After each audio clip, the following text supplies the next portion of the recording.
ওগো কাছে যে মেশিন আছে ওটি গুলাম অবৈধ না, লাইসেন্স করা। নগরীর আমবাগান এলাকার সেগুন বাগানে সন্ত্রাসীদের চাঁদা না দেয়ায় হতদরিদ্র এক ভিক্ষুক নারীর ঘরের বেড়া খুলে নেয়ার ঘটনা ঘটেছে। অসহায় ওই নারী জানান, স্থানীয় সন্ত্রাসী সাগর ওরফে মুরগি সাগর, বাদশা ও চিকা এই কাজ করেছে। নামনি চিকা আছিল, বাসায় আছিল, আবার মুরগি সাগর। এই তো আমারও হুমকি দেয়, এখানে কেন ঘর উঠাইছে, এখানে কার হুকুমে ঘর উঠাইছে, এই সে বলে। আবার আমার চৌকি লেগেছে, ওই ভ্যাকসিন লই গেছে, আমি ঘরে থাকতে পারবো না, এগুলা বলে। আর আমি তো ভিক্ষা করি খাই, বহুত কষ্ট করি খাই। আমার ছেলে নাই, একটা ওই মেয়ে একটা আছে, মেয়ের স্বামী নাই। এলাকার মাইনে আমার সহযোগিতা করি ঘরটা উঠে দিছে।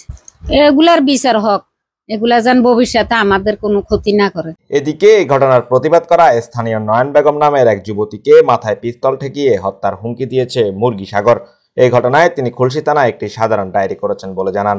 পরশুদিন রাতকে একটা মহিলার বেড়া খুলে নিয়ে যেতেছিল, কিন্তু জায়গাটা বেচছে ওদের নিজের লোকে বেচছে, বিক্রি করছে তোদের ভিতরে ভেজাল।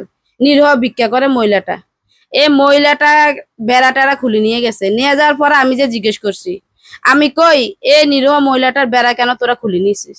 আমারে বলে কি, মাগির জি, চোদানির জি, আর একটা কথা বলবি, আমাকে কোমরের থেকে অস্ত্র নিয়ে ডাইরেক্ট আমার মাথা ঠেক দিছে, বলছে কি ডাইরেক্ট তোকে শুট করে দিব। লাস্টে দিয়ে আমি থানায় যেয়ে একটা অভিযোগ করছি। এদিকে সেগুনবাগান এলাকার অন্যান্য বাসিন্দারা জানান, মুরগি সাগর, বাদশা ও চিকার অত্যাচারে তারা অতিষ্ঠ। মুরগি সাগর আগে স্থানীয় কাউন্সিলর ও আওয়ামী লীগ নেতা মোহাম্মদ ওয়াসিমের গ্রুপ করলেও আওয়ামী লীগ সরকারের পতনের পর ভোল পাল্টিয়ে তার মামা বহিষ্কৃত বিএনপি নেতা ফার্নিচার শাহ আলম ও আরিফের ছত্রছায়ায় সে নানা অপকর্ম করে বেড়াচ্ছে। ওরা এলাকার মধ্যে পুরাটাই মানুষকে শান্তি মতো থাকতে দেয় না। ওরা মহিলাদের গায়ে হাত দেয়, মহিলাদেরকেও কুদি যায়, নানা রকম বিশ্রী গালাগালি করে।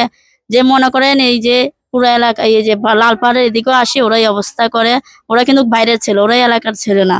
একটা নিরহ অটো রিক্সা, ক্যান্টিন গেট দিয়ে অটো রিক্সা চালাইতে পারে না। ওরা আঙ্গুল দিয়ে, চোখের ভিতরে আঙ্গুল দিয়ে ওদের পকেটের টাকা মেকা সবকিছু নিয়ে যে মাইদর করে নালাত ফালাই দেয়। তারপরে পাহাড়ের উপরে, লালপাড়ে পাহাড়ের উপরে বাইরের থেকে খারাপ মেয়ে আনি এখানে দর্শন করে। মেয়েরা রাতকে চিল্লা, একটু থাকা যায় না।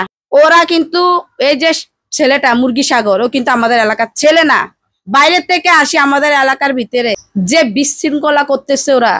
ওদের অত্যাচারে আমরা এলাকায় বসবাস করতে বহুত কষ্ট হয়ে যেতেছে।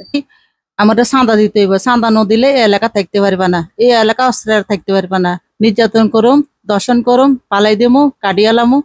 আমি বলছি কেন চাঁদা ন দিলে, আর নতলে ঘরে যাইয়ে তোর স্বামী নেই, তোর ঘরের ভিতরে তোর নির্যাতন করি, তোরে বিড়ি করে ছাড়ি দেবো। জানতে চাইলে খুলশী থানার ভারপ্রাপ্ত কর্মকর্তা আফতাবউদ্দিন জানান, সন্ত্রাসী যে দলেরই হোক না কেন, অভিযোগ পেলে অবশ্যই ব্যবস্থা নেওয়া হবে। আইন কানুনও জানি, সবসময় বাইর করানো যায় না, আর যদি বাইর করা ফলায়, লাশ না ফলায় কিন্তু। Text report, news BD 24।